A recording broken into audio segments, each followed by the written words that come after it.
Antes de iniciarmos a palestra, eu gostaria de convidar todos os irmãos para que fiquem de joelhos para pedirmos a ajuda e a compreensão do seu Santo Espírito. Querido Deus e eterno Pai, te agradecemos, ó Deus, porque o Senhor é conosco. Te agradecemos porque o Senhor está aqui. O Senhor ama habitar no meio de suas criaturas. E nós te agradecemos, ó Deus, porque nesse momento o Senhor se faz presente. É um hóspede em nosso meio. E queremos te pedir, ó Pai, que ao ser pronunciado o pão da vida, que as pessoas possam abrir o coração para aceitar, Senhor, e ser saciado com a Tua palavra. Nesse momento que o eu seja crucificado e que Cristo possa falar através de mim para os nossos corações, que há tanto tempo o Senhor procura efetuar a Tua verdade. São estas bênçãos que nós te pedimos, em nome de Jesus, desde já te agradecemos. Amém, Senhor. E amém. O tema de nossa palestra será o novo nascimento e a justiça de Cristo. Eu gostaria de ler com vocês um texto que se encontra lá no livro de Gênesis, capítulo 3, versículo 21. E fez o Senhor Deus a Adão, Gênesis 3, 21. E fez o Senhor Deus a Adão e a sua mulher túnicas de pele e os vestiu. A palavra de Deus em Gênesis capítulo 3, versículo 15, a primeira vez que é mencionado o plano da salvação é em Gênesis 3,15 e Gênesis 3, 21. Em Gênesis 3, 21, a palavra de Deus nos fala que Deus fez vértices para Adão e a sua mulher. Agora, por que Deus fez essas vértices para eles? Porque ao pecar, o que aconteceu com Adão? A justiça de Cristo saiu de Adão. Eu quero falar com vocês de uma maneira bem simples, para que todos possam me compreender. Quando Adão e Eva pecam, o que ocorre? Eles pegam as folhas de figueira para cobrir a sua nudez. Jesus Cristo se apresenta até eles e pergunta: aonde estás? Jesus vai até Adão e Eva e pergunta para eles: o que vocês fizeram? Aonde vocês estão? E no versículo 21, Cristo está dizendo o seguinte: olha, essa tua vestimenta, Adão, quero falar com vocês de uma maneira bem simples. Ela não presta, ela não é válida. É a minha vestimenta que eu quero te cobrir. Para que se tivesse aquela vestimenta, o que ocorreu? A morte. E quem morreu? O inocente. No ritual do santuário, quando o homem levava aquele carneiro para ser imolado como sacrifício, o que Deus queria nos ensinar com aquilo? Ele queria primeiro nos mostrar o grande amor de Deus e segundo, ele queria impressionar o homem para o homem ver a consequência e o poder do pecado. Porque vamos lá, vocês têm um animal de estimação, por exemplo, você tem um cachorro e você dá carinho, banho para aquele cachorro, Você criou um vínculo com aquele animal e você já tem ele há mais de 17 anos. Por muito tempo. Há 27 anos você tem esse cachorro e aí ele morre. Como você ficaria? Qual seria o seu sentimento? De tristeza. Agora eu pergunto para vocês. Se agora Deus chegasse e dissesse para você, irmão Mendes, olha, irmão Mendes, por conta do seu pecado, por conta do teu pecado, você vai pegar o teu cachorro que você tanto ama, o teu animal de estimação, e agora você vai degolar e matá-lo. Como seria a sua reação diante disso tudo? Não seria bom para você. Então, quando Jesus Cristo morre na cruz do Calvário, quem é o Cordeiro? Cristo é o Cordeiro. E quando ele morre na cruz do Calvário, ao olhar Cristo pela fé pendurado no madeiro na cruz, qual deve ser o nosso sentimento? De muita tristeza.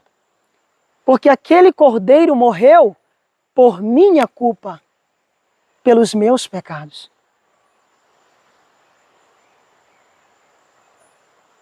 Para me salvar. Então, o amor de Deus é magnífico, sem igual. E tudo que Deus faz é para nos salvar de forma individual. Nós precisamos entender isso pela fé. Porque enquanto nós não entendermos, nós não iremos compreender o amor de Deus. Eu gostaria de ler com vocês o texto que vai ser discorrido durante todo o sermão, que se encontra no livro de Gálatas, capítulo 2, versículo 20. Gálatas, capítulo 2, verso 20. É um texto que a maioria das pessoas conhecem, porém poucos de nós compreendemos a profundidade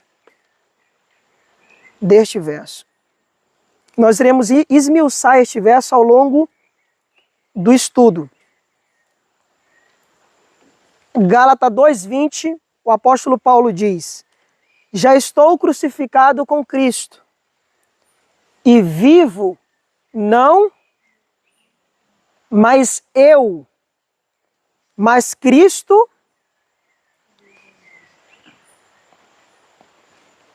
A pergunta que eu faço para vocês, eu gosto de fazer pergunta.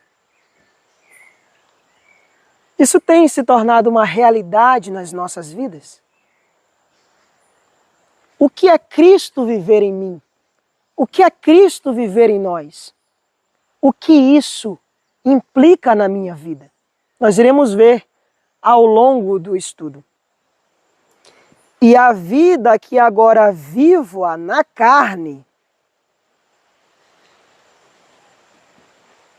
que vida é essa que Paulo está se tratando? A vida de Cristo. Mas de que forma a vida de Cristo pode habitar em mim? Ou de que forma essa vida pode ser a minha vida, pode se tornar a minha vida? E a vida que agora vivo na carne, aí ele vai explicar agora a forma. Vivo-a pela fé. A única maneira de termos a vida de Cristo é pela fé. Vamos entender este verso como uma criança.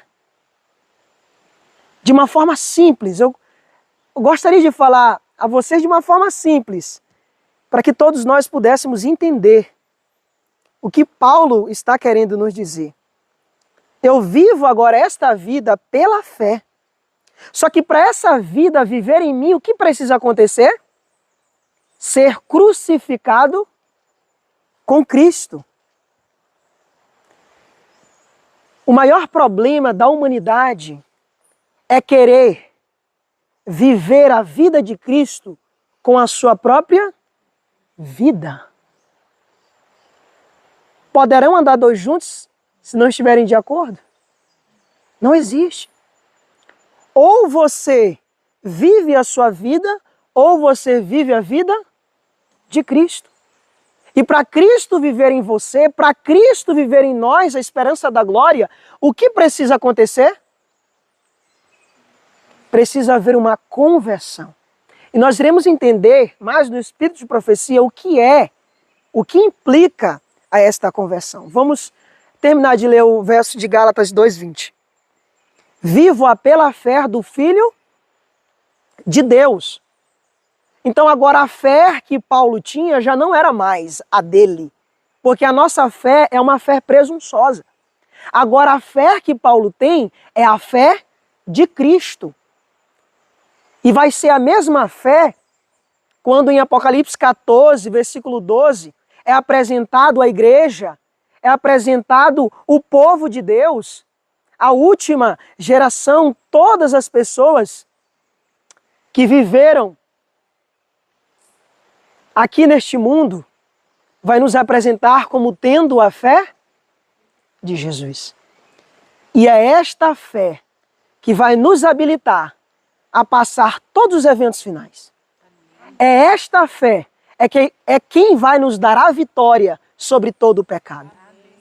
Porque é aquela mesma fé que habitou na vida de Cristo durante 30 anos, quando eu a recebo, e a única maneira de receber lá é pela fé. Essa é a única maneira. É pela fé. É a única maneira de receber Cristo é pela fé. A única maneira de ver Cristo é pela fé. E é isso que nós precisamos entender. Pela fé do Filho de Deus, o qual me amou. Paulo entendeu isso, que eu acabei de falar para vocês no começo. O constrangimento que deve ter ao olhar para a cruz. Paulo, nesse verso, só esse verso aqui, nós passaríamos o dia todo falando deste verso. Paulo entendeu o qual me amou e se entregou a si mesmo. No texto diz aí, e se entregou a si mesmo por nós ou por mim? Paulo entendeu que quando Cristo estava lá na cruz, ele estava pensando em Paulo. Quando Cristo estava lá na cruz, ele estava pensando na Yuná, no Nonato, de forma individual. Esse é o grande amor de Deus. Réveillon de Herod, 30/7/1901, Ellen White diz: ninguém pode entrar na cidade de Deus se não tiver um conhecimento da genuína conversão. Na verdadeira conversão, a alma nasce de novo. Um novo espírito toma posse do templo da alma. Começa uma nova vida. Cristo é revelado no caráter. Mensagens Escolhidas, volume 2, 117, primeiro parágrafo. A grande preocupação de toda alma, de toda pessoa, eu quero falar de maneira simples, para que todos entendam. A grande preocupação de toda pessoa deve ser: está renovado o meu coração? Está minha alma transformada? Acha-se meus pecados perdoados pela fé em Cristo? Nasci eu outra vez? Então, qual deve ser a nossa preocupação? A nossa constante preocupação. Se todos os dias nós fizéssemos isso, ao levantar e ao acordar, eu me lembro que eu li no Vida e Ensino, eu me esqueci agora a página, não me recordo, mas Ellen White disse que no começo da obra Millerita, a gente sabe que ocorreu o primeiro desapontamento em 1843 e houve o segundo desapontamento em 44. Esses desapontamentos vieram para provar a fé do povo. Porque Ellen White disse que se o povo tivesse permanecido na fé, Cristo viria. E é interessante ela contando como o povo vivia, os irmãos. Ela dizia que todos os dias, ao levantar e ao deitar, ela fazia um exame de coração. Estão os meus pecados perdoados? Como está a minha vida diante de Deus? Todos os dias.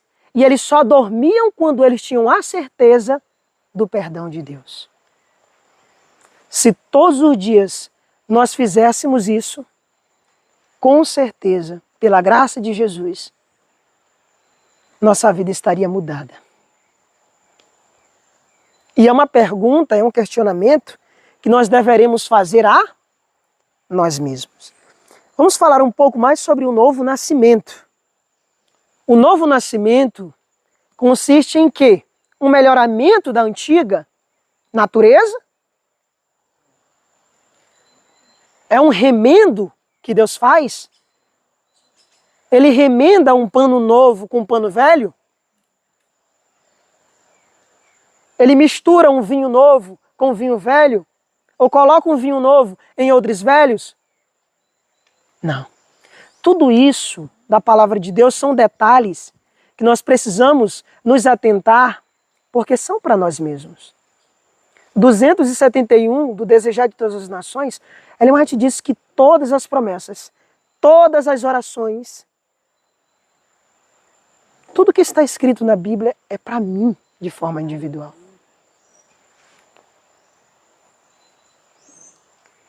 1 Pedro 1,23. Sendo de novo gerados, não de semente corruptível, mas da incorruptível. Agora, como ele é de novo gerado? Vamos ver. Vamos voltar novamente o texto, que alguns irmãos encontraram agora. Sendo de novo gerado, não de semente corruptível, mas da incorruptível, pela palavra de Deus. Como nós somos gerados? Como uma semente é gerada, ou como uma semente foi gerada. Agora eu pergunto para vocês, no princípio de tudo, como uma semente foi gerada? Pela palavra de Deus. Então o novo nascimento, a mudança de natureza, se dá pela palavra de Deus. Se dá pela palavra de Deus. Pela palavra de Deus viva em mim. Se a palavra de Deus... Irmãos, vamos ser sinceros. Será se de fato nós cremos em Deus? Será se de fato nós acreditamos que há um Deus que criou os céus, a terra, o mar, as fontes das águas, que pode suprir todas as nossas necessidades, dificuldades, que é o Todo-Poderoso? Será se nós acreditamos de fato? Vamos fazer um exame em nossos corações. Será se nós estamos vivendo uma vida cristã como se Cristo vivesse? Porque quando a gente olha para a Bíblia, quando a gente olha para a palavra de Deus, que Cristo estava ali com toda aquela sabedoria, com toda aquela paciência, mansidão, com todos os frutos do Espírito, quando a gente, é natural do homem olhar para a Bíblia há 2000 anos, ou há 3, há 4.000 anos atrás. Mas é difícil para nós crermos que Cristo, Ele vive, que Ele está tão perto de nós que sequer nós não imaginamos. Então o nosso cristianismo, ele é seco, ele é morto por isso. Porque nós cremos em um Jesus que viveu há 2000 anos atrás. Não basta apenas crer em Jesus que viveu há 2000 anos atrás. Basta crer que este mesmo Jesus morreu, ressuscitou e hoje vive. Amém. Aleluia. Amém. As palavras, quem foi que falou aqui ainda agora que as palavras são espírito de vida? As palavras de Jesus têm vida. Como nós estamos vendo aqui nesse texto de 1 Pedro 1,23, que nós somos, a única condição para sermos de novo gerados é pela palavra de Deus. Porque isso se deu no princípio. No princípio de todas as coisas.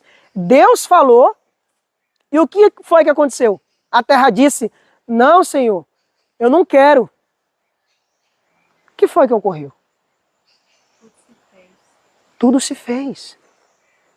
Mas a pergunta é, Deus nos já falou que já nos deu um novo coração? E por que esse coração ainda não foi revelado em minha vida? Sabe por quê? O problema não está em Deus. O problema está que eu ainda não creio. Esse é o problema. É a chave de tudo, irmãos. É simples. E que permanece, a palavra dele não é apenas viva, mas ela permanece para sempre, irmãos. O que ele falou até hoje tem vida. Se ele disse para o paralítico, anda. Se ele disse ser perfeito, logo se fez. Falou e logo se fez. É isso que nós precisamos entender. Desejado de todas as nações, 111, quarto parágrafo. Esse texto é maravilhoso. Por natureza, o coração é mau.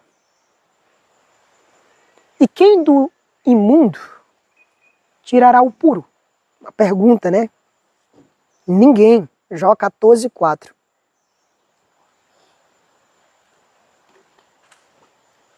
Invenção humana alguma pode encontrar o remédio para a alma pecadora. Nada do que a gente fizer. Claro, sem Cristo, destituído, né, de sua justiça, o homem em si, como diz Ellen White. Invenção humana alguma pode encontrar o remédio para a alma pecadora.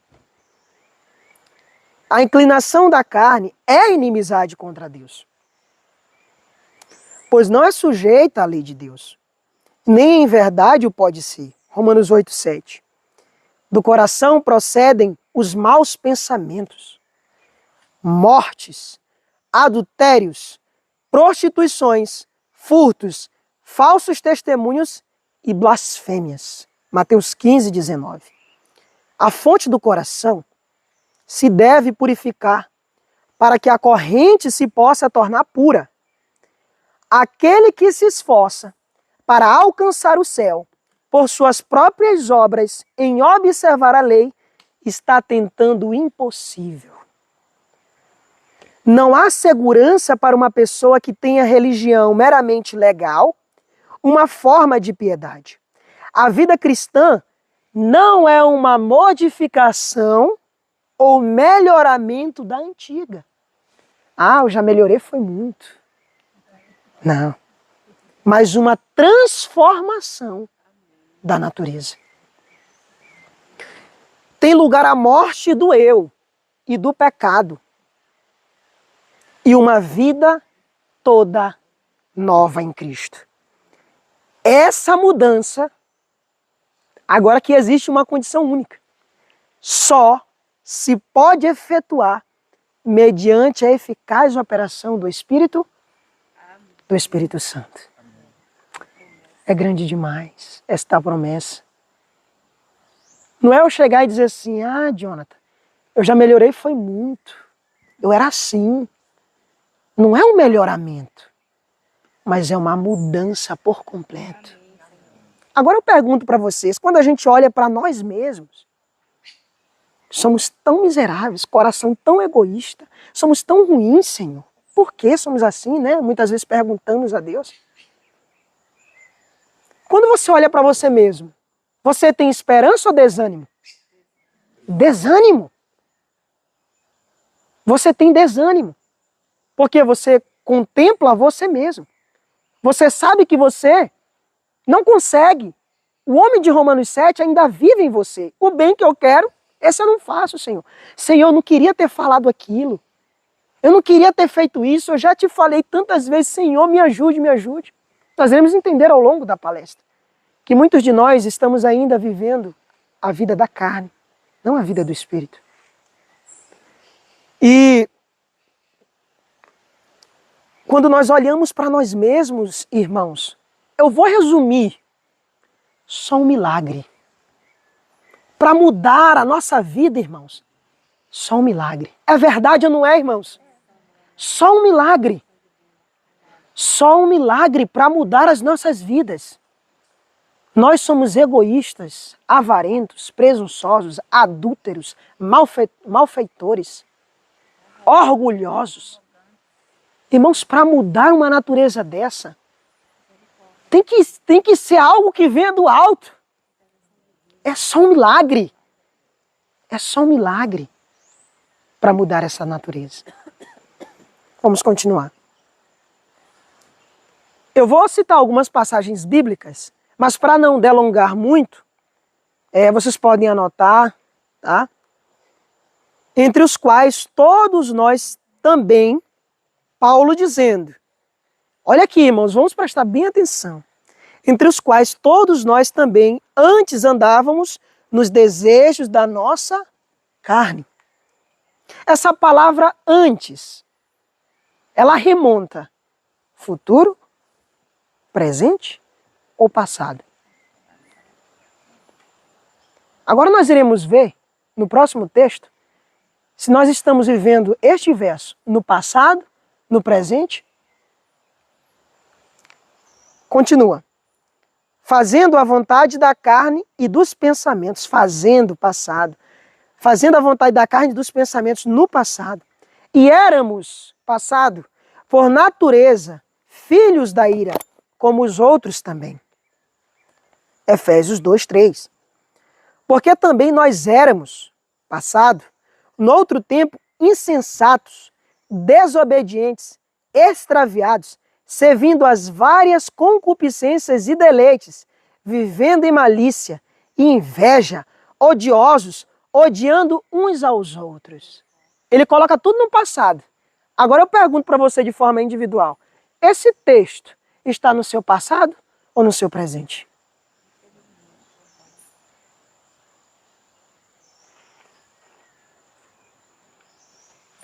Nós odiamos uns aos outros, porque se nós odiamos, esse texto está no nosso presente, não no nosso passado.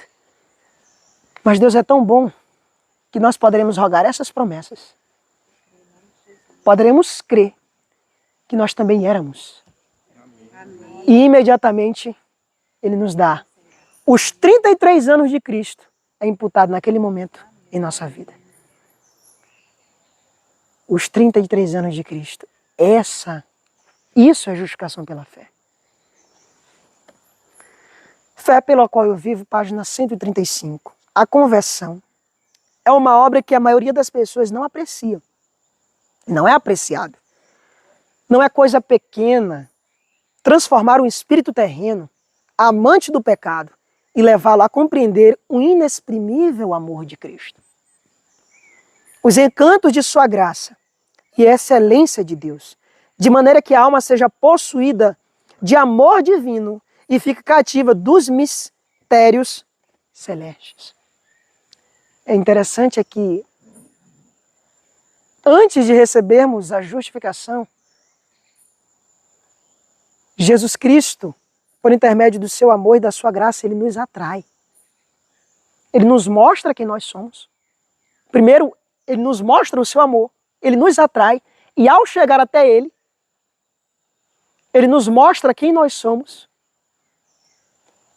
E por que Ele nos mostra quem nós somos?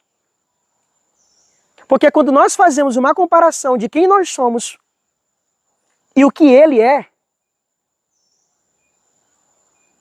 quando nós vamos a Cristo, quando Ele nos mostra a nossa real condição, que somos pobres, miseráveis, desgraçados, cegos e nu, que não podemos nada, nós iremos olhar para o lado. Não terá ninguém para nos ajudar a justificar esta condição. Mas quando a gente volta os olhos para Cristo, nós vemos, esse é o único meio. Esse é o único meio. Esse é o único meio. Ele me mostra o seu amor.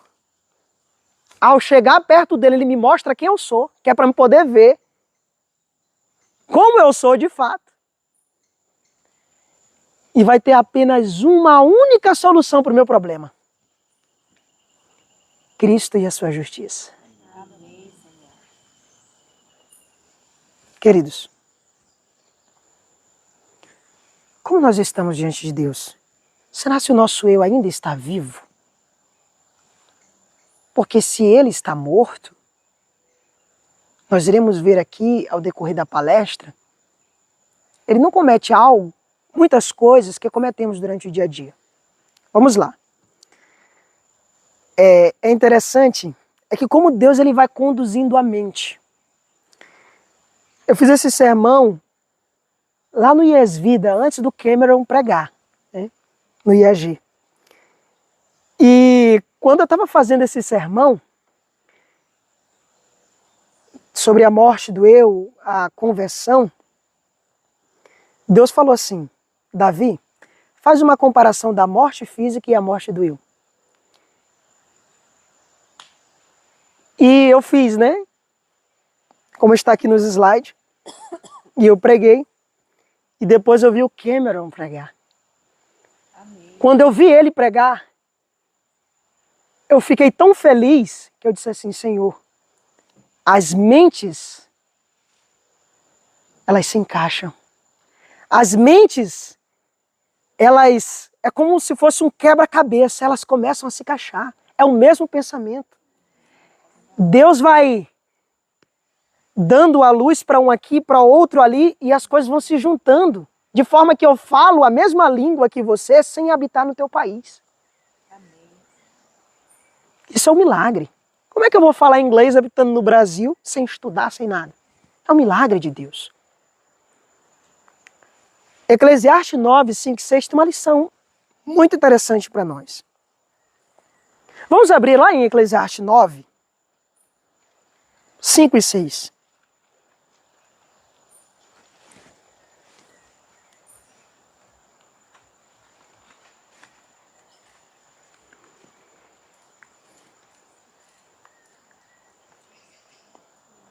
Nove, acho que é um texto que é muito conhecido para quem já deu muito estudo bíblico. Eclesiastes 9, 5 e 6.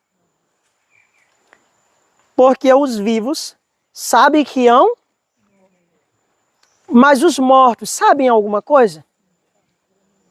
Nem tampouco terão eles, mas a sua memória fica entregue, também o seu amor, o seu ódio, a sua inveja já pereceram, e já não tem parte alguma para sempre, em coisa alguma que se faz debaixo do sol. Agora eu vou fazer algumas perguntas para vocês. Se tivesse um caixão aqui, um morto, se você desse um tapa na cara de um morto, ele iria ficar ressentido com você? Ele iria revidar? O que o morto iria fazer? Pois ele não pode fazer absolutamente. Ele iria ficar com raiva? Agora eu pergunto para vocês. Um morto fala mal de alguém? Um morto fala mal do próximo? Um morto tem orgulho quando ele vê alguém pregar ali do lado dele? Ele tem orgulho? Agora eu pergunto para vocês. Um morto tem como transgredir a lei de Deus?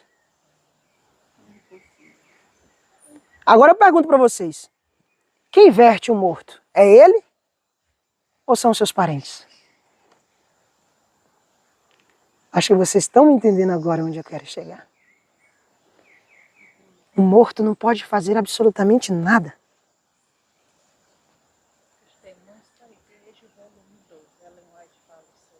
O morto, Não pode fazer absolutamente nada. Testemunho para a Igreja, volume 2, página 425, primeiro parágrafo. A serva do Senhor diz: repetidamente você diz: não posso dominar meu temperamento, preciso falar, vou falar. Falta-lhe, em verdade, para você, um espírito humilde e manso. O eu está bem vivo em você. Olha o que ela diz. Sabe por que a gente revida?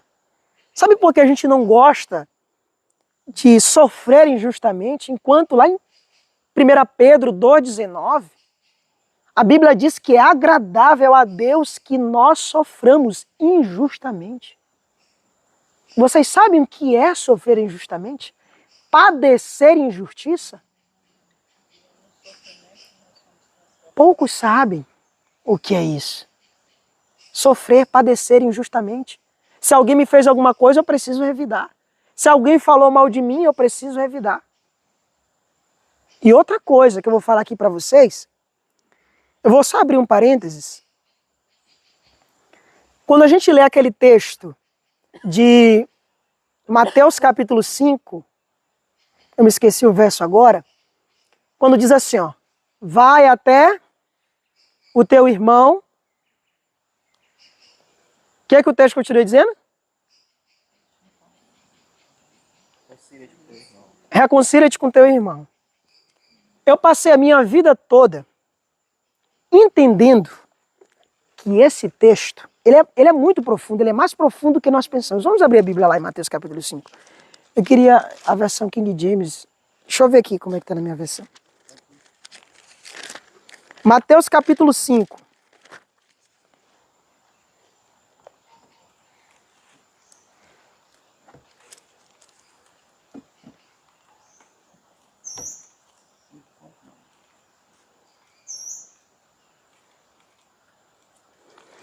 Nós sempre aprendemos que esse texto quer dizer o seguinte, que eu fiz alguma coisa para o meu irmão e antes de eu ir pregar e fazer alguma oferta no altar, eu tenho que ir lá me reconciliar com o irmão. Não é isso que a gente aprende? Agora vamos ver o que o texto quer nos dizer de fato e de verdade. Olha aí, versículo 23. Porquanto, se trouxeres a tua oferta ao altar e te lembrares de que teu irmão tem alguma coisa contra ti. Não é você ter algo contra o teu irmão. É você, por exemplo, eu fiz algo contra o irmão Chicó. O irmão Chicó sabe que eu fiz algo contra ele. E quando ele for oferecer a oferta dele no altar, o que ele deve se lembrar? Davi está perdido. Ele fez algo. Ele ainda não pediu perdão para mim. Ele ainda não se reconciliou com Deus. Ele ainda não veio, não confessou. O que deve brotar do nosso coração? Mesmo eu sendo o certo da história, eu devo ir até o irmão Chicó. Dizer assim, irmão Chicó, vamos resolver o nosso problema. A gente aprende que nesse texto a gente tem que pedir perdão para aquela pessoa que a gente magoou. Mas na verdade não. Aqui diz que a gente tem que ir mesmo sendo magoado. Vocês conseguiram entender o texto agora? Porque o texto diz assim, ó, aí te lembrares de que teu irmão tem alguma coisa contra ti. Eu vou pregar, opa, o Jonas tem alguma coisa contra mim. Eu vou lá no Jonas. Jonas, vamos resolver o nosso problema da melhor forma possível. Vamos fazer uma oração. Porque eu te amo, eu quero que você seja salvo. Isso se resume em apenas um verso. Deus veio até nós, mesmo nós ainda sendo o errado da história. Agora, quando Cristo habita em mim, se Ele fez tal atitude, o que eu vou fazer? Tal atitude que Ele fez. Se Ele veio até mim, mesmo eu sendo pecador, eu vou até meu irmão, mesmo ele sendo o pecador da história. Isso é viver a vida de Cristo. Isso é Cristo em vós. Então vamos continuar o texto que a irmã citou de Testemunho 2 para a igreja, 425. O eu está bem vivo. Falta-lhe, em verdade, um espírito humilde e manso. O eu está bem vivo. E você monta a guarda continuamente para preservá-lo. É como eu dei um exemplo lá no dia que a gente fez que a gente começou a abordar sobre o assunto do livro. Eu disse que o eu, ele é um animal de estimação nosso. A gente carinha ele, a gente não quer que ninguém fale mal dele. Porque quando alguém fala mal da gente, como é que a gente fica? Como é que a gente fica? Ali é o nosso eu, irmãos. Ali é o nosso eu que fica daquela forma. Tá entendendo? Então, o nosso eu, quando alguém fala mal do nosso eu, ele é um cachorrinho de estimação. Quando alguém fala mal do nosso eu, a gente ou não fala mal do meu bichinho, não fala mal dele. Sendo que, na verdade, nós deveríamos destruí-lo. Destruir o nosso eu. Mas a gente monta a guarda para o nosso eu. A gente alimenta ele. A gente justifica ele. Quando algum irmão vem nos ajudar com alguma correção, a gente se justifica. É o nosso eu. Porque não há desculpa para o pecado. Você está justificando o seu eu. Justificando o seu eu. Eu fiz isso porque Samuel demorou, né? Que Saul fez. Você monta a guarda continuamente para preservá-lo da humilhação e do insulto. Olha aqui, irmãos, vamos olhar para os detalhes. Olha aqui o que diz aqui no detalhe. Ó. Você monta a guarda continuamente para preservá-lo da humilhação e do insulto. Não é isso que nós fazemos quando somos insultados, quando somos humilhados? A gente protege o nosso eu. Não. Eu te abraço, meu eu quero te ter aqui, bem vivo. Nas nossas ações, porque o que vale não é as ações. Diz o apóstolo Paulo, porque já estáis mortos e a vossa vida está escondida em Cristo, com Deus. Aqueles que morreram para o eu não reagirão prontamente a tudo o que os possa irritar. Homens mortos não podem sentir.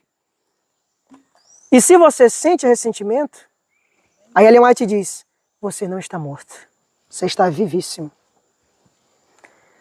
Se estivesse e a sua vida estivesse escondida em Cristo, as 1000 coisas que você agora nota e que o afligem serão passados por alto, como indignas de atenção. Então, entenderiam as coisas eternas e estariam em cima das insignificantes coisas desta vida. Jesus, quando injuriado, quando maltratado, não revidava. O qual, quando injuriava, não injuriava. Agora aqui é o ponto de tudo, ponto-chave. Percebam que quando Cristo era humilhado, maltratado, qual era a sua ação? Ele não humilhava. Cristo, ele é apenas um exemplo para mim? Cristo não é um exemplo para mim apenas. A vida de Cristo não é apenas um exemplo para mim, mas pela fé é toda a vida do Filho de Adão. A vida de Cristo é a nossa vida. Paulo diz escondidos em Cristo. Se a vida de Cristo se manifestar em mim, tem que se manifestar quando eu estiver bem morto, não é verdade? Quando a vida de Cristo se manifestar em mim, o que vai acontecer? Quando eu ser insultado, eu vou chorar pelas almas, pelo irmão que pecou contra mim. Eu não vou ficar ressentido. O homem consegue isso? Vamos ser sinceros. O homem consegue? Aí Paulo lhe resume, Colossenses 1, 27. Cristo em vós, a esperança da glória. Essa é a nossa única esperança. Nós precisamos gritar, igual Paulo, quem me livrará do corpo desta morte? Eu não consigo. Romanos 6,6.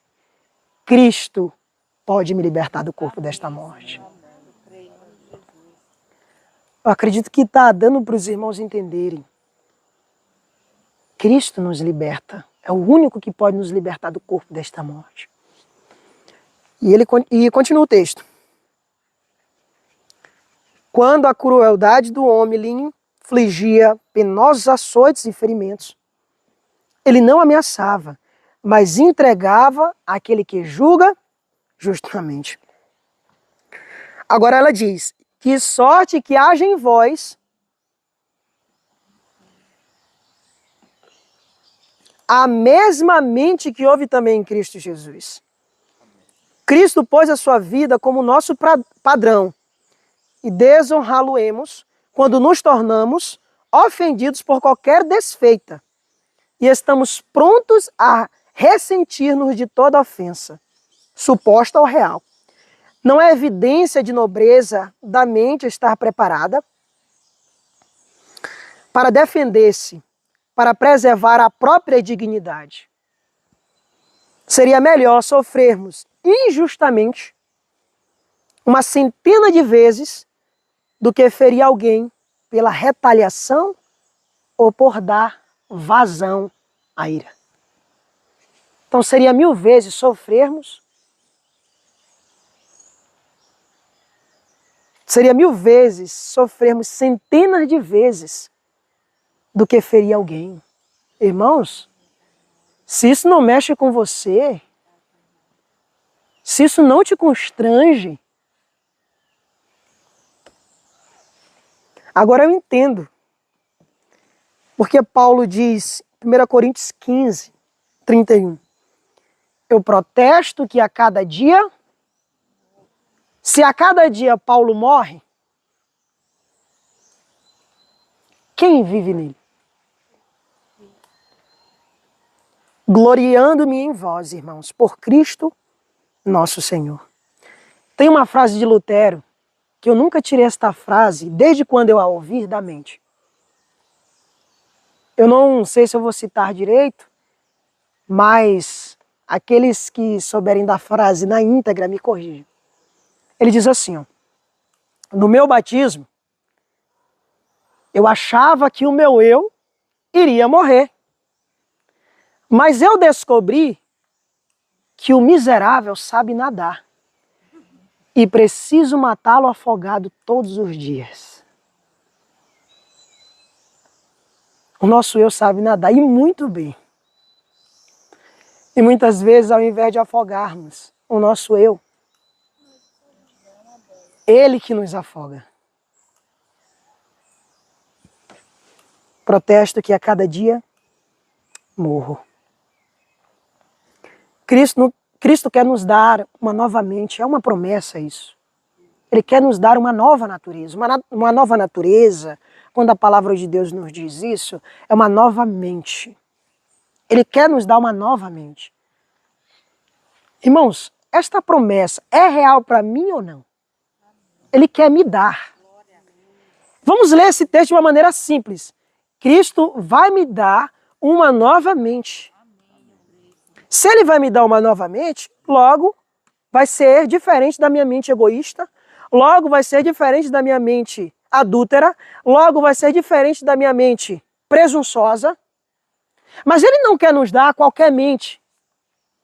Ele quer nos dar a sua mente. 1 Coríntios 2,14. Por que muitas pessoas não têm compreendido isso?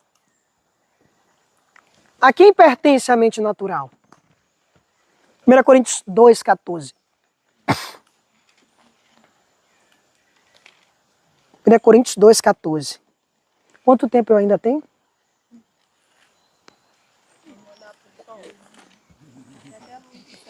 Vamos lá. A quem pertence a mente natural? 1 Coríntios 2,14.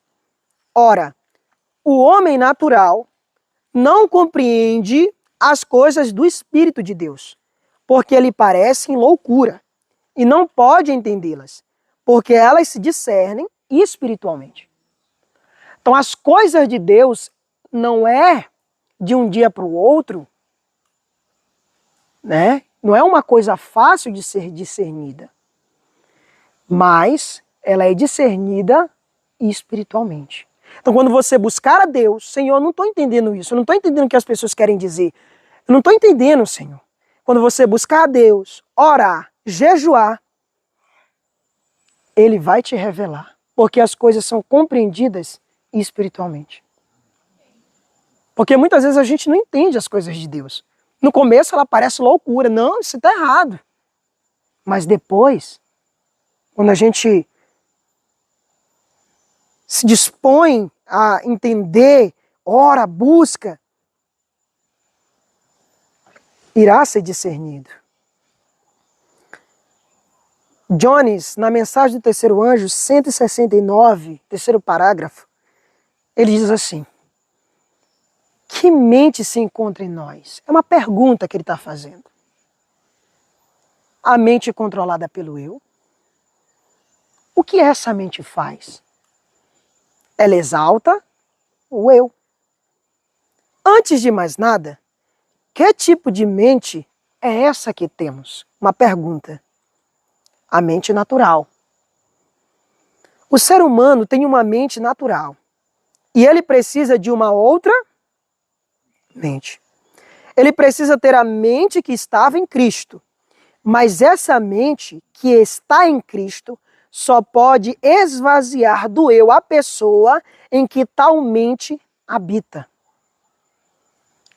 Assim, considerando que temos uma mente natural e precisamos ter outra no lugar dessa, considerando que essa outra mente esvazia do eu a pessoa que a tem, não podemos concluir, inevitavelmente, que nossa mente natural não passa de uma mente cheia do eu? Agora, o texto vai começando a clarear mais. A mente carnal é a mente natural. E de quem é essa mente natural? A mente natural, Jones diz, é a mente de Satanás, cuja mente é egocêntrica. Assim é a mente de Satanás. Eu pergunto, nós temos a mente de Cristo? Pois se não tivermos a mente de Cristo, logo que mente teremos? A mente de Satanás. Uma mente egocêntrica. Mas Deus é grandioso e nós precisamos rogar por essas promessas. E essas promessas que se encontram na sua palavra, e não sede conformados com este mundo, mas sede transformado pela renovação de vosso entendimento, para que experimenteis qual seja a boa, agradável, perfeita. Irmãos, eu vou fazer uma pergunta para vocês, talvez vocês ainda não viram esse texto desta forma, mas o que é boa, o que é santa e o que é justa? Vamos lá. Para que experimenteis, não sede conformados com este mundo, mas sede transformado pela renovação do vosso entendimento, para que experimenteis qual seja a boa, agradável e perfeita vontade de Deus. Deus promete nos dar uma nova mente. Ontem a Roberta falou sobre a liberdade do pecado. E eu fiquei pensando, hoje até conversei com o irmão Mendes, né? Eu fiquei pensando que se Jesus Cristo, uma suposição, tá? Se Jesus Cristo tivesse pecado, o que iria acontecer? Ellen White, ela deixa claro no Desejado de Todas as Nações o que iria acontecer. O que iria acontecer? Não só isso. Tanto nós como ele seria escravo, certo?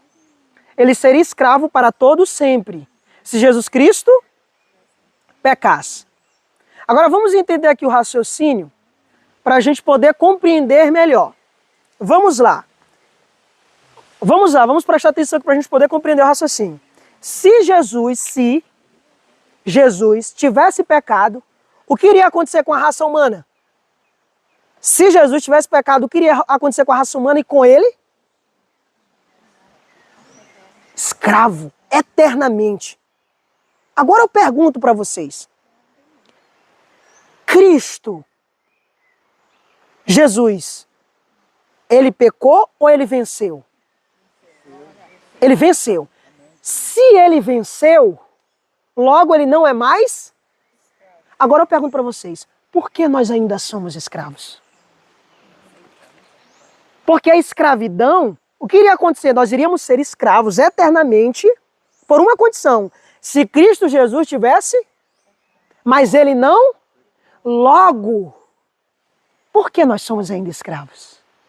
Sendo que essa escravidão iria se dar pelo pecado de Cristo, mas não se deu porque ele não pecou. Vocês entenderam o meu raciocínio? Vocês entenderam o que eu quis falar? Vou resumir aqui rapidinho para vocês. Se Cristo tivesse pecado, todos nós seríamos? Mas ele não? E se ele não pecou? Senhor? E aí a pergunta, por que então que todos nós não somos livres? Por que então que todos nós não somos livres?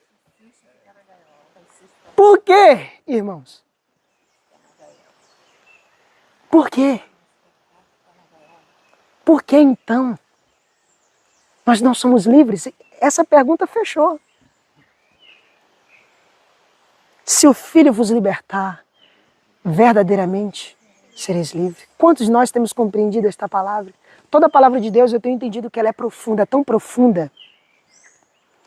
Jones fala, se não me engano, no capítulo 2 ou ao capítulo 3, que a palavra de Deus é infinita. É infinita, porque é a mente de Deus. O Espírito do Senhor Deus está sobre mim, porque o Senhor me ungiu para pregar as boas novas aos mansos. Enviou-me a restaurar os contritos de coração, a proclamar liberdade aos cativos e a abertura de prisão aos presos. Vivendo pela Fé, página 65. O termo hebraico apresentado por Isaías, abertura de prisão, possui significado geral de abertura e é aplicado à abertura dos olhos cegos e dos ouvidos dos surdos. João 8:36 continua. Se, pois, o Filho vos libertar, verdadeiramente sereis livre. Agora nós iremos entender, verdadeiramente sereis livre. Vivendo pela Fé 6:6. Jones diz, Wagner diz, verdadeiramente livre. Agora eu queria que vocês prestassem bastante atenção nesse verso. Irmãos, pela primeira vez quando eu li este livro, eu posso dizer uma coisa para vocês. Eu até tenho escrito isso na capa do livro. Na capa não, na folha branca depois da capa. Eu expressei o mesmo sentimento de Ellen White ao ler esse livro. Cada fibra do meu ser dizia amém. Meu coração, irmãos, quando eu entendi essa mensagem, faltava pular de alegria. E literalmente eu pulava de alegria. Já teve vezes que lendo o livro de Jones, Estudo sobre Fé, ou Vivendo pela Fé, eu dizia, Senhor, é isso. E eu me jogava na cama. E é tão bom chorar aos pés de Jesus. Essa mensagem, de fato, ela nos traz libertação. Ela nos traz liberdade. E ela tira uma gama de versos da palavra de Deus que ainda estava escurecido, coberto as nossas mentes. Agora olha o que ele diz, verdadeiramente livre. Imagine um pássaro que foi capturado e preso em uma gaiola.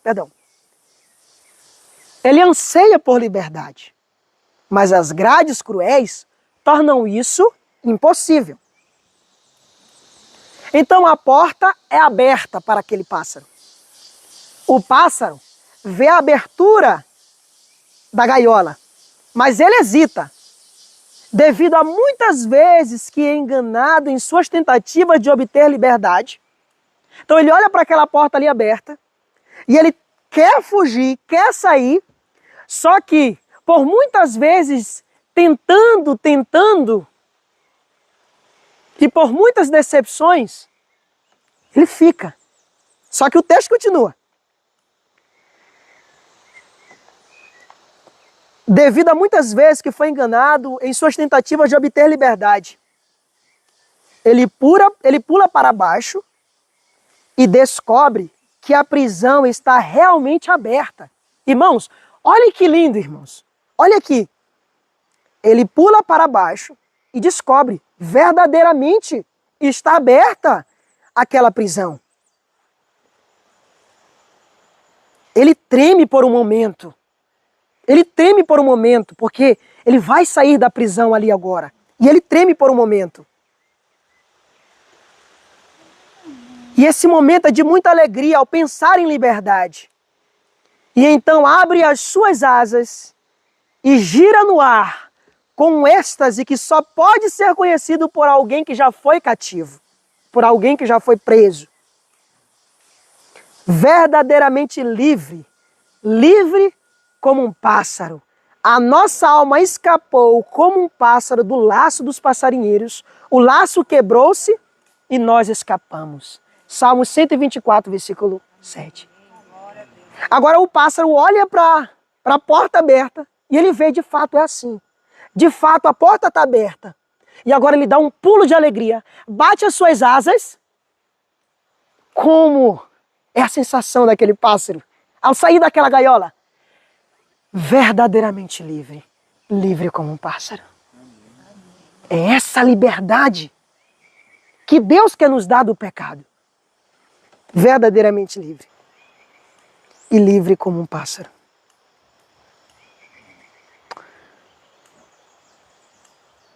Deus, ele está mais ansioso de nos dar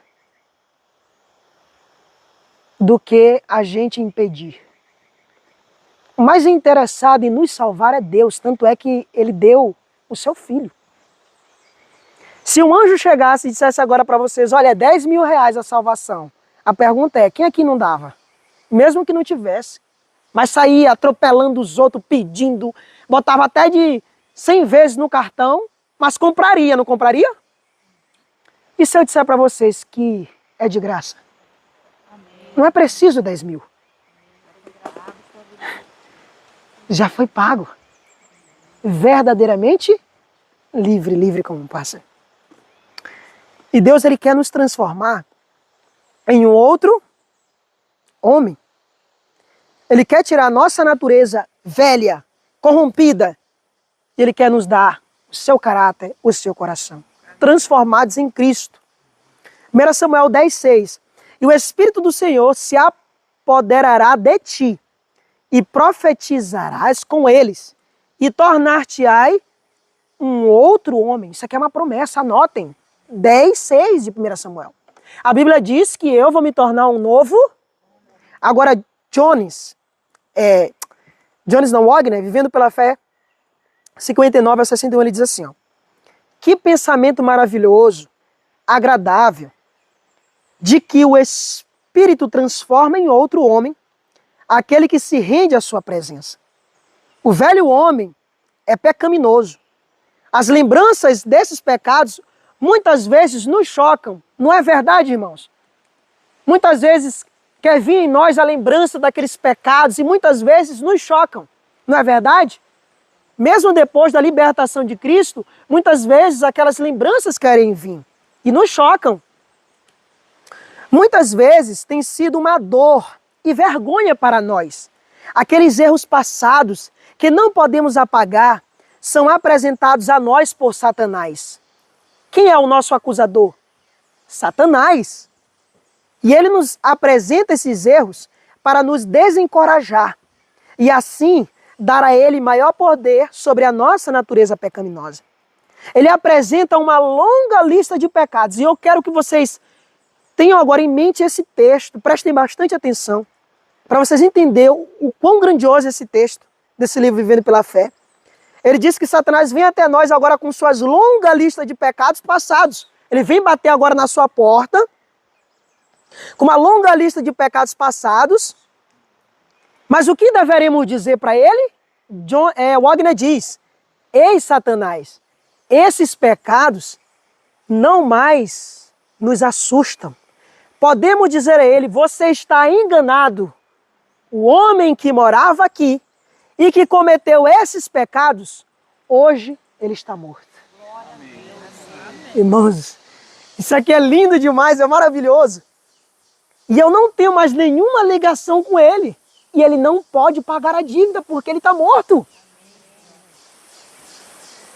Portanto, não posso mais ser chamado para acertar as contas deste velho homem, porque ele já morreu. Esse novo homem agora que está em mim nunca pecou. E que novo homem é esse? Pois é criado em verdadeira justiça e santidade. E é mantido eternamente novo. Quantas vezes desejamos ter a capacidade de nos livrar de nós mesmos? Não podemos. A palavra vem até nós, despojai-vos do velho homem, Efésios 4:22, e com a palavra vem o poder para despojá-lo. E o novo homem não pode pecar, porque o novo homem é a própria imagem de Deus. Amém. Irmãos, isso aqui é libertador. Satanás vem bater agora na tua porta com uma longa lista de pecados passados. Não sei aqui quem já foi cobrador, mas me lembra muito, né? Agora você chega numa casa, não, ele morreu. Por muitas vezes a gente chegava e dizia assim, não é preciso ele pagar mais nada não, porque ele já morreu. Isso não acontece?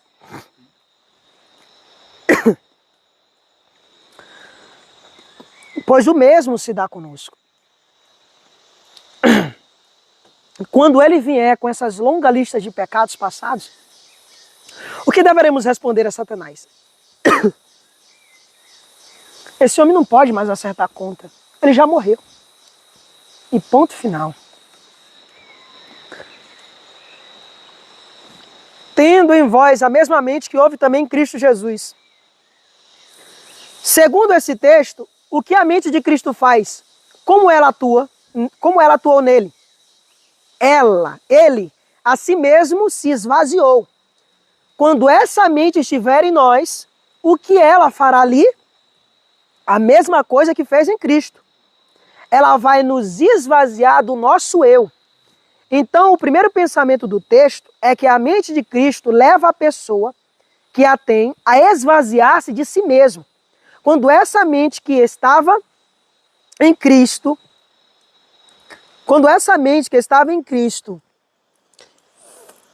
ficou cheia, quando essa mente que estava em Cristo esvaziou-se de si mesmo, o que veio em seguida? Ele ficou cheio de Deus. Quando essa mente que estava nele for nossa e fizer em nós o que fez em Cristo, esvaziar-nos do eu, o que preencherá o lugar? Deus em Cristo nos preencherá. Dessa forma, Deus em Cristo habita em nós, mas o eu deve ser lançado fora do caminho. O eu deve ser lançado fora do caminho. Irmãos, o último texto que eu vou ler se encontra Testemunho para a Igreja, volume 2, página 294. A conversão é uma obra que a maioria das pessoas não apreciam. Não é coisa pequena transformar um espírito terreno, amante do pecado. Quando a pessoa compreende essas coisas, sua vida anterior parece desagradável e odiosa. Essa é uma das experiências de um novo convertido. A vida começa, aquela vida lá do passado, é desagradável e odiosa. Aborrece o pecado. Por quê? Como você agora é melhor amigo de Cristo, aquela vida maltratava Jesus. E agora você não quer mais maltratar Jesus, porque ele é seu melhor amigo. Você defende ele, você protege ele. E a forma de você proteger ele é o quê? Não mais vivendo aquela vida. Aborrece o pecado e quebrantando o coração diante de Deus, abraça Cristo como a alegria e a vida da alma. Renuncia aos seus antigos prazeres. Isso aqui são uma das evidências de um coração convertido. Tem mente nova, novas afeições, interesses novos e nova vontade. Suas tristezas, desejos e amor são todos novos.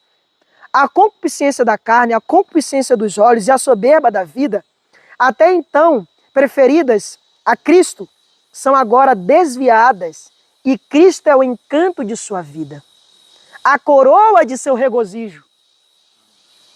O céu, que antes não possuía nenhum brilho e nenhum atrativo, é considerado agora como sua riqueza e glória. E a alma contempla como sua futura pátria, onde verá, amará e louvará aquele a quem o redimiu pelo seu precioso sangue. Deus, Ele quer nos dar tudo novo. Tudo novo. Mas antes, irmãos, antes de Deus fazer novos céus e nova terra, Ele quer fazer em nós, Ele quer nos dar um novo coração. Antes de ter o novo céu e a nova terra, Ele quer nos dar, Ele quer fazer em nós um novo coração. Essa é a vida de Jesus. Essa é a vida de Jesus. Amém? Vamos orar? E aí eu só vou ter obediência se eu estiver ligado a Cristo e tendo comunhão com Ele. Com Ele. E matar o eu. Mas quem mata esse eu sou eu, não é isso? Não. Eu tenho que matar esse eu para que Cristo possa viver em mim. Eu tenho que afogá-lo diariamente, não é isso? Entendi essa pergunta. Cristo virá e habitará em mim. E aí eu terei boas obras. Uhum. Não é? Dessa forma? Só vou ler, né, pra gente... Quando a gente está no mundo, a gente tem prazer de ler a Bíblia? Quando a gente está no mundo, a gente tem prazer de orar? A gente consegue fazer isso por nós mesmos? Não. Como o Ivan explicou, Cristo nos atrai, nós olhamos para Cristo, e ao Ele nos atrair, Ele nos mostra a nossa condição de como somos, e que não podemos libertar de nós mesmos. Isso Ellen White ela deixa claro, que a gente não pode se libertar de nós mesmos. Mas o ato de permitir Cristo matar esse eu em mim, é meu. Eu preciso permitir, eu preciso consentir que Ele mate este eu em mim. É isso que eu falei. Só que não somos nós que matamos, mas é Ele quem mata. Quando eu consinto em comunhão com Ele, quando eu consinto com Deus, Ele mata por mim. Amém. Entendeu? Foi isso mesmo que eu disse. Ele faz as obras, né? Em nós. Foi isso mesmo que eu disse. Amém. Eu perguntei. Amém. Então vamos nos ajoelhar? Querido Deus e eterno Pai, estamos aqui, Senhor, encantados com a maravilha da Tua graça. Querido Deus, nós não possuímos nada, Senhor. A nossa justiça, a nossa obediência, a Tua Bíblia diz que é como um trapo de imundície, cheira mal diante de Ti. Senhor Jesus, nem orar nós sabemos, nem pedir nós sabemos, mas nós estamos aqui para Te rogar misericórdia, Te rogar perdão. Nos perdoe, Senhor, de todos os nossos pecados. Que Cristo Jesus possa habitar em nós. E que possamos, ó Pai, deixar ser atraído por Ele, porque Ele nos atrai. E o ato da alma é deixar ser atraído por Ele. É deixar ser atraído por Cristo. Que Cristo possa ser um encanto. Que possamos amar a Cristo, Senhor, com todas as nossas forças. Que possamos, ó Pai, passar tempo com Jesus. Viver, Senhor, de acordo com a Tua palavra, por intermédio dos méritos de Cristo. Senhor, nós oramos nesse exato momento, pedindo, Senhor, o Teu Santo Espírito, que o Teu Santo Espírito nesse momento se derrame sobre nós. Amém. Que caia sobre nós, Senhor, porções dobradas do céu, do Teu Santo Espírito, Senhor. Porque o Senhor está mais desejoso de dar do que nós em receber. E agora, ó Deus, rogamos a Tua promessa, pedir, dar-se-vos-á. Bater e abrir-se-vos-á. Nesse momento, rogamos pelo Santo Espírito, ó Pai, e que Ele possa cair sobre nossas vidas agora, nesse exato momento. E queremos te agradecer, porque já recebemos o Teu Santo Espírito. Muito obrigado, Senhor. Que possamos a cada dia viver de acordo com a Tua vontade. Amém. Em nome de Jesus. Amém.